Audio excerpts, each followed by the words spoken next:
पहली बार पहुंचे टिकट मिलने के बाद में पंचकुला, तो बताएंगे थोड़ा सा जानकारी देंगे कांग्रेस की क्या रणनीति रहेगी लोकसभा चुनाव को लेकर के। देखिए, पंचकुला मेरे लिए कोई नया नहीं है। हाँ, ये सच्चाई है कि टिकट मिलने के बाद मैं पंचकुला पहली बार पहुंचा हूँ और बहुत भारी उत्साह जन जन के अंदर है। चंद्रमोहन जी मुझे पहले ये बात बता चुके थे कि बहुत भारी उत्साह है और आप आएंगे तो वो आपको देखने को मिले। जहां तक रणनीति की बात है, हर चुनाव रणनीति के साथ ही लड़ा जाता है और जहां तक कांग्रेस पार्टी के कार्यकर्ताओं की बात है, जो कांग्रेस पार्टी की रीढ़ है, उन्होंने मन बना लिया कि वे खुद कांग्रेस पार्टी के उम्मीदवार बनकर, वरुण चौधरी बनकर इस चुनाव को लड़ेंगे और जीते। क्या अम्बाला हल्के के लिए क्या मुद्दे हैं, क्या सोच है जो आप आगे बढ़ते हैं? देखिए, आज जन जन दुखी है और वही कारण है, आप देखते हैं कि भारतीय जनता पार्टी के उम्मीदवार जहां जहां जा रहे हैं, उनका किस प्रकार से तिरस्कार जनता कर रही है। वो क्यों कर रही है कि कहीं ना कहीं वो जो नीतियां थी वो कुनीतियां थी, जिसको हरियाणा प्रदेश की जनता ने पसंद नहीं किया। पूरा प्रयास रहा, मैं मुलाना विधानसभा क्षेत्र से विधायक बना, 200 के करीब प्रश्न लगाए, ध्यान आकर्षण प्रस्ताव लगाए, बहुत से विधेयकों पर चर्चा करके उनको प्रदेश हित में बदलवाया कि कोई सी एक मुद्दे पे नहीं रहा। और जब मैंने चुनाव लड़ा था जी, तब यही बात रखी थी कि आपकी आवाज को विधानसभा में गुंजवाऊं, जो एक विधायक का कार्य होता है। और यही आज आश्वासन दिया है कि जब लोकसभा में मुझे अम्बाला लोकसभा की जनता, अम्बाला लोकसभा के वासी पहुंचाएंगे, उनकी आवाज वहां गूंजेगी, वहां पर मौन व्रत धारण करके नहीं बैठूंगा।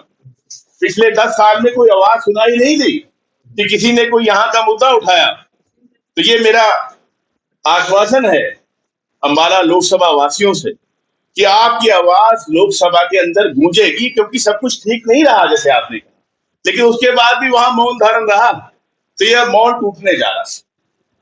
वरुण जी, ऐसा नहीं लगता कि आपको प्रचार में पीछे चल रही है कांग्रेस, क्योंकि बीजेपी की लिस्ट के बाद या बीजेपी के उम्मीदवार के बाद लोग 15-20 दिन से लगातार प्रचार कर रहे हैं, कांग्रेस प्रचार में पीछे नहीं है? 5 हफ्ते पहले भाजपा के उम्मीदवार आ गए थे सामने, और ये भी हास्यास्पद बात रही है कि भारतीय जनता पार्टी के पास अपनी पार्टी के उम्मीदवार भी नहीं। और जहां तक प्रचार की बात है, आपने देखा प्रचार तो भारतीय जनता पार्टी के उम्मीदवारों का झाग की तरह बैठ गया। प्रयास किए गए, आप भली भांति जानते हैं, इतने सालों से आप पत्रकारिता में हैं, कि कोई भी चुनावी रैली महीना पहले, 1.5 महीना पहले नहीं हुआ करती। हमारे प्रदेश के मुख्यमंत्री जी ने अम्बाला लोकसभा के अधिकतम विधानसभा क्षेत्रों में रैलियां भी कर दी और वो फेल साबित हुई हैं। आपने सब देखा है, चाहे वो रायपुरानी था, चाहे अम्बाला था, चाहे बराड़ा था, कुर्सियां खाली मिली हैं। कोई मैं अपने पास से नहीं कह रहा, ऑन रिकॉर्ड है। तो झाग की तरह भारतीय जनता पार्टी का जो प्रचार है उम्मीदवारों का, वो बैठ चुका है और जनता मन बना चुकी है जुमलेबाजी के खिलाफ और कांग्रेस पार्टी को वोट देकर विजयी बनाने का मन जन जन बना चुका है। लोकसभा से जैसे आप प्रोटेस्ट करेंगे, बट पंचकुला आए हैं, स्पेसिफिकली पंचकुला के मुद्दे जो है उनके बारे में बताइए कि जो इग्नोर रहे और आप जिस पर काम करेंगे अगले 5 साल। देखिए, मैंने यही कहा कि मैं कोई लिमिट नहीं करना चाहता अपने आप को। मैं तो सांसद हूँ, what is legislator, what is member of parliament, he is the voice of the people, he is the representative of the people. कि मैं तो प्रतिनिधि बनकर जाऊंगा, जो जो भी बातें मेरे सामने रखी जाएंगी, जो उठाने लायक होंगी, वो उनको उठाया जाएगा, उनका समाधान निकाला जाएगा। मैं अपने आप को एक विषय और 2 विषयों के साथ सीमित नहीं करूंगा। मैंने आपको अभी बताया कि विधानसभा के अंदर भी मैंने 200 के करीब तो सवाल ही लगाए हैं और बाकी विषय अलग है। क्या मेरी विधानसभा से उन्होंने कहा था कॉन्स्टिट्यूएंट्स ने कि आपने ये 10 सवाल उठाने हैं या ये 20 मुद्दों को उठाना है? नहीं, सभी के सभी मुद्दे उठाए जाएंगे।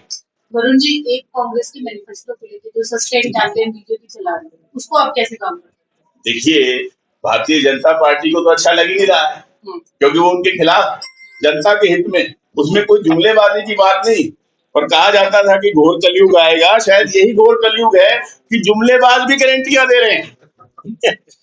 जुमलेबाज गारंटियां दे रहे हैं, यही घोर कलयुग है। कांग्रेस पार्टी ने जो कहा है करके दिखाया है और आगे भी करके दिखाएगी। और भी आप किसानों के बीच में पहुंचे हैं? उनसे बात हुई? ऐसा है जी कि जब किसान आंदोलन शुरू हुआ था, पीपली में सबसे पहले एक इकट्ठ हुआ था, रैली हुई थी। मैं एकमात्र विधायक वहां पहुंचने में कामयाब हुआ था, पुलिस की रोक के बाद भी। और वहां पर मैंने जाके संबोधित भी किया था, उनको अपना समर्थन भी दिया था। अपनी 1 महीने की जो विधायक की सैलरी होती है वो भी देकर आया था। और हमेशा ही, चाहे विधानसभा के अंदर चाहे विधानसभा के बाहर, किसानों के मुद्दे मैंने अपने आप हमेशा उठाए।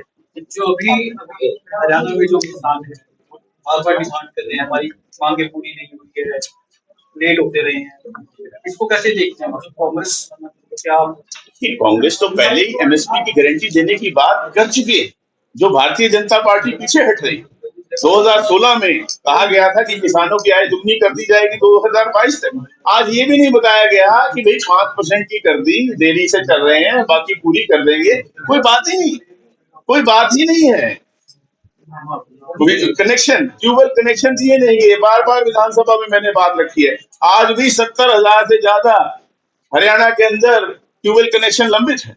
5 स्टार की लिमिटेशन कर दी थी, मैंने विधानसभा में उठाया था कि जब हमारे ट्यूबवेल कनेक्शन जो पब्लिक हेल्थ के हैं उनमें तो 5 स्टार मोटर नहीं है। सारी की सारी जिम्मेदारी बिजली बचाने की सिर्फ किसानों की है, उपभोक्ता और भी हैं, सबकी जिम्मेदारी होनी चाहिए। तब जाके आपने देखा था कि 5 स्टार की जगह 3 स्टार हुआ था। और अब हमारे जो सरकारी ट्यूबवेल है पीने के पानी के लिए, उनके अंदर भी स्टार रेटिंग मोटर्स हैं। पूरे हरियाणा में सेकेंड ऑफ मई को नामांकन पत्र भरा जाएगा। हरियाणा में आम आदमी पार्टी का समर्थन है और इंडिया गठबंधन का अनाउंसमेंट हो चुकी है, लेकिन किसी भी कांग्रेस के मंच पे आम आदमी पार्टी नहीं दिख रही है। खुले तौर पर वो आपका समर्थन कर रही है। देखिए, कल भी मैं यमुनानगर और जगाधरी में था। वहां से जो हमारे आम आदमी पार्टी के वरिष्ठ नेता हैं श्री आदर्श पाल जी, उन्होंने जितने भी हमारे कार्यक्रम थे, चाहे वो दफ्तर का उद्घाटन था, चाहे और कार्यक्रम थे, वो वहां भी साथ रहे अपने सभी नेताओं के साथ। और उसके बाद उन्होंने अपने निवास स्थान पर भी एक बहुत बड़ा कार्यक्रम जो है सभी कार्यकर्ताओं का रखा था और आश्वासन दिया कि सब जो है मिलजुल कर ये लड़ाई पंचकुला में आपने बहुत अच्छा कार्यकर्ता है और सम्मेलन किया है, उसमें क्या संदेश दे रहे हैं कार्यकर्ताओं की आवाज पर ही मुझे उम्मीदवार बनाया गया। यहां से आवाज अंबाला लोकसभा वासियों की आवाज दिल्ली तक गई है, तब मुझे उम्मीदवार बनाया गया। तो नामांकन आप कब करेंगे और क्या पंचकुला में या पंचकुला विधानसभा क्षेत्र में अपना कार्यालय खोलेंगे आप? जी हाँ, तो नामांकन की तारीख कब रहेगी आपकी? 2 मई को नामांकन पत्र भरा जाएगा और कार्यालय 1-2 दिन में जल्दी ही खुल जाएगा।